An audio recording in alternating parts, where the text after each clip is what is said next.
Robert Ferringo with Doc Sports, here with Raphael Esparza, giving you a Thursday college basketball handicapping extravaganza. We're going to break down 5 of the top games on the board for Thursday's action. But before we get to that, make sure you go to www.docsports.com. Check out our other free play videos, articles, and buy yourself some winning picks from some of the top handicappers in the country. You can also click on the link below and get free $60 to be used towards the purchase of any picks package from any handicapper in any sport on the site. All right, Raphael, we got a big day of action on Thursday. Big games all over the country, really. We got a lot of teams coming out of COVID pauses. We got conference play is really heating up right now, and kind of the perfect example of that is number 16 Ohio State going to number 13 Wisconsin at 7 p.m. on Thursday. What do you see in this Big Ten battle? Well, we're obligated to pick Wisconsin just because of the bosses for that one. So we have to pick Wisconsin, but why not pick Wisconsin? Because last time we saw Ohio State play them was December 11th. It was a beatdown, and Wisconsin just could not shoot the ball. Was it 26% from three-point land, 6 for 26? And you know what? Wisconsin couldn't shoot free throws that day either, about 55%. They were bricking free throws all left and right. I think redemption, it comes in this one. I like Wisconsin. Big wins. Last couple of games we've seen them. I like the way they're playing team ball. And their bench is giving some really good bench play for them. I think Wisconsin gets the redemption. I like the way the Badgers have been playing. Though I was really big on Purdue in this conference. Don't sleep on Wisconsin. I'm not looking for a pay raise or not looking for more money from the bosses. But don't sleep on Wisconsin. I think they could be maybe the top team in the Big Ten. Maybe not Purdue. I'm not sold right now on how Purdue's playing, especially the way their bench has been playing.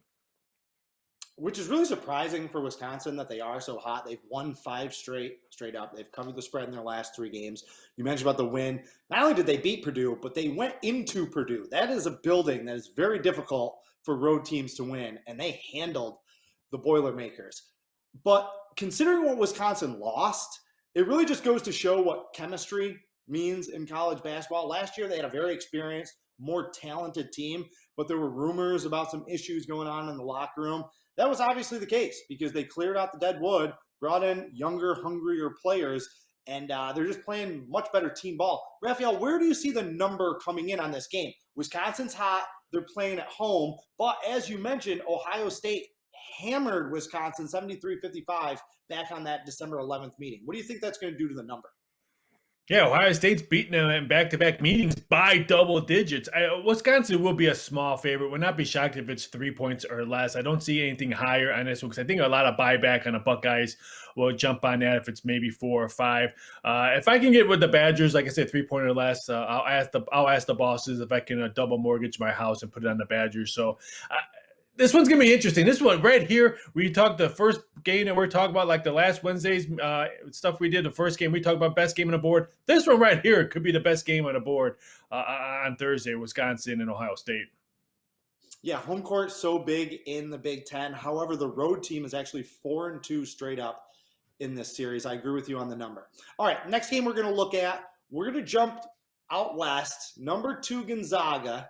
Okay, Baylor lost on Tuesday, meaning that Gonzaga has a shot to move up to number 1. They're facing a team that they've really dominated during the regular season, BYU. I expect BYU to be a double-digit underdog in this game at Gonzaga. BYU coming off a nice win over St. Mary's at home. Gonzaga is 12-2, and like I said, they smell that number 1 ranking. What do you think about this matchup? They will be double digits, but don't sleep on it. I mean, last time we saw BYU play the Zags, BYU covered that double-digit number. And I think their last 3 games they've covered with 2 pushes on the site. So if it's too big of a number, you might want to take a look at the Mormons. I was going to put my bicycle helmet on when I discussed this game because I think we're going to see a lot of points scored in this matchup. Both teams love to shoot the 3 ball. When BYU's on, they can shoot it well. I mean, over 75 points against a Pacific team that always plays really good defense. Gonzaga's offense has been hit or miss, and I think that's why they had some bad losses early. But you said it. With Baylor going down to the Red Raiders yesterday, they know that they can be moved up. So why wouldn't you hammer a game that's going to be on national TV to try to get moved up and get that number 1 spot? I think if we can see another beatdown. I mean, they put up 117 points to Pepperdine their last home game. And I'm not saying Pepperdine and BYU are equal, but that's a lot of points, 117 points. And when I saw that, I'm like, was that double overtime, triple overtime? Was it half court? That was just a beatdown. Zags, probably big, but I'm looking at that total. I'm hoping and praying it's probably in the low 150s. We'll see if my gambling god's prayer comes answered. I don't think you're going to be that lucky. I think it'd be high 150s, maybe right around 160. I agree with you that it should be high scoring. BYU lost by 17, 11, and 10 last year to Gonzaga. They did cover the spread in 2 of those 3 games, but they lost by double digits in each one of those matchups. And their last 3 times at Gonzaga, they lost by 17, 23, and 34 points. So it's really tough to trust BYU. You know, we talked about this in one of our other videos, that there's some teams that you just don't bet against. I never bet against Gonzaga.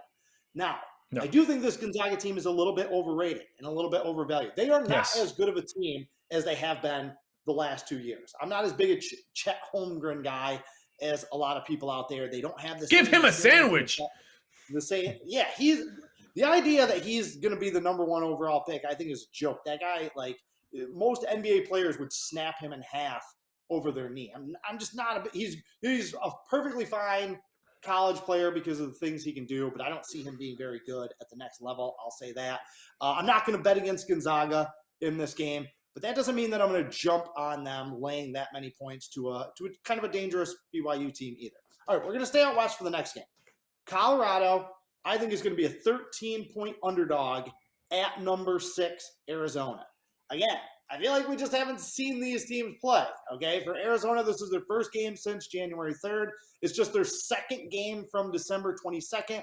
However, Raphael, one of the things we've noticed is that the odds makers, I feel like, are overcompensating a little bit for those long layoffs. A lot of teams have not been impacted by those long layoffs. You know, you mentioned about Gonzaga. They had that big layoff, and then they came back and scored 117 points or whatever it was and beat Pepperdine by 30 or 40 points or whatever. So what do you expect out of Arizona? Do you think they'll be hurt by not having played much since Christmas? Or do you think that they're going to pick right back up where they left off, which was pretty darn good before their layoff?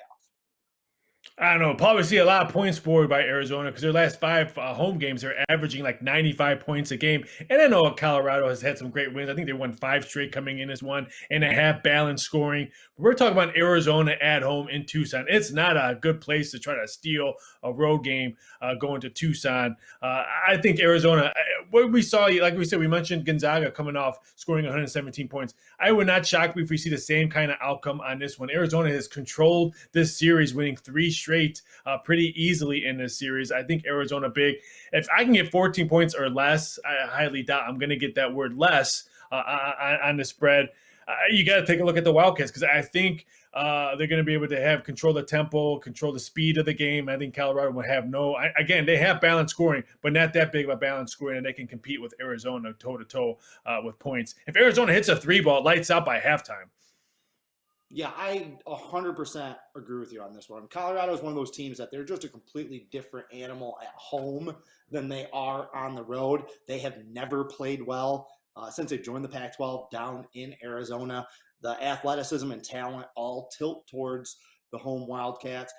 Colorado's been a bit of a surprise, I will say. They lost a lot of good players, good experienced players in that system in the offseason. I was not expecting them to have as much success as they have, but I think that they might hit a brick wall in this game. All right, we're going back to the Big Ten. These 2 teams are not ranked, but they both have double-digit wins. They're both playing some really good basketball, and they're both big-name programs. We got Indiana at Iowa. Raphael, where do you see this number coming in, and how do you see this game playing out? I think Iowa will probably end up around 4 or 5 point favorite. Indiana does not play well on the road, and I think that's why it would not shock me if we might see it around there. I'm looking for the Hawkeyes in this one. Indiana, nice story. I didn't think they were going to be this well. They're a very young team, but again, they're just a totally different team on the road. They're ready to shoot the ball on the road is totally different. So I'm probably looking for Hawkeyes on this one. Would not be shocked if we maybe even see it higher if the bettors jump on Iowa, because I think they're going to see the same thing on how Indiana struggles on the road. So this one has a nice matchup. I would not be shocked if we see a lot of money come in this one. It was a significant line movement. I think it will be an under game, probably being a mid 130s, 138, probably on the total. I think defense in the second half will show up. Again, I'm looking for Iowa. I think they bounced back after that loss to Wisconsin in Madison, the last game. I think they bounced back. That win against Maryland, even though I think they only won by 5, was very impressive because they were down late in the second half in that game and they came back. I think the Hawkeyes are on the plate here. Yeah, Indiana 0-3 straight up and against the spread on the road, as you touched on. They're one of those teams that I just kind of can't get away from because I think this is a really good team. I like what they have on the interior. I like their veteran guards. I feel like they should have won 2 of those 3 road games. They blew big leads against Wisconsin and against Syracuse. Penn State. So I don't think that they have found their ceiling yet. I think this line opens at 3. But as you mentioned, I'm expecting some Iowa money in this game because of how good they have been at home and how bad Indiana has been on the road. But if it gets over 3, I think I'm going to jump on Indiana. I think Iowa's coming back to reality. Again, they lost Luka Garza from last year. They lost 3 of their top 4 scorers. I think that they've been playing a little bit above their head in November and December against, a typically weak Iowa non-conference schedule. They're just 1-3 straight up in Big Ten play. So as the caliber of opponent has risen, they have not raised their level of play. I do like Keegan Murray. I think that he is legit, the freshman that they have. He's an outstanding player, so they will have the best player on the floor probably. But I think Indiana is a little bit better team. Like I said, I think there's a little bit of value with the Hoosiers because I don't think that they've put it together yet to have their results match the talent that they're trotting out there every time they shoot up on the court. Indiana 7-1 against the spread in the last 8 meetings in this series. All right, last game of the night. A game that absolutely no one is talking about nationally, but I'm super interested in. I love the mid-majors. We're dipping into the Horizon League. We have Oakland at Cleveland State. Again, Raphael, where do you see the line coming in? Where do you think that this one opens? Where do you think the money will come in? And how do you see this game progressing? It's going to be a tight one because Cleveland State will be the small favorite on here, but I'm all over Oakland on this one. This one's going to be here's another barn burner offense. So we're going to see tons of points scored in this one. Both teams are averaging over 75 points a game. Both meetings have had some really, really outstanding games. I'm excited for this one. You said it, Cleveland State. Well, I don't want to say they were the story last year, but they won a lot of games last year, and they were covering games like there's no tomorrow last year. So I was high on them last year. I'm going to be high on this one this year. Last time they played each other, Cleveland State put up 80 against Oakland. So I'm looking more at the total. I mean, I think the home team be the small favorite, but I think buyback would be on this one because I think a lot of people are shocked at how well Oakland can play. Yeah, Oakland, really, really young team. They start 3 freshmen. Now 2 of them are in their second freshman year. They still start, 3 younger players. Oakland's been one of the best bets on the board so far this year. They're 10-4 against the spread. They've covered 4 straight. They're 5-0 in league play.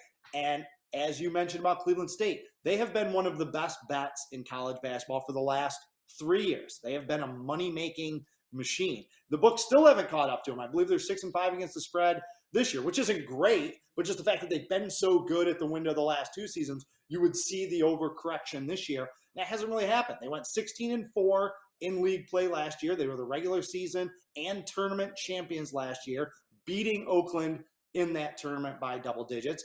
And, I mentioned Oakland's 5-0 to start Horizon League play. Cleveland State is 6-0 to start conference play this year.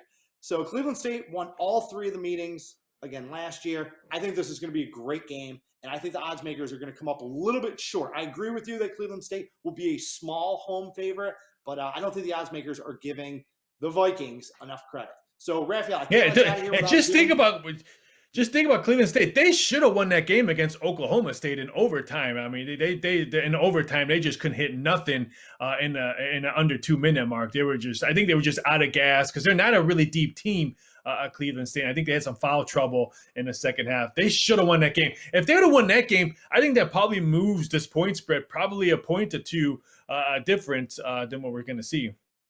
Cleveland State's legit. Like I said, they made the NCAA tournament last year. If they survive a pretty tough Horizon League again this year and make the tournament, that's a team that they could pull that big upset in the NCAA tournament. People are going to be like, oh, Cleveland State, who saw them coming?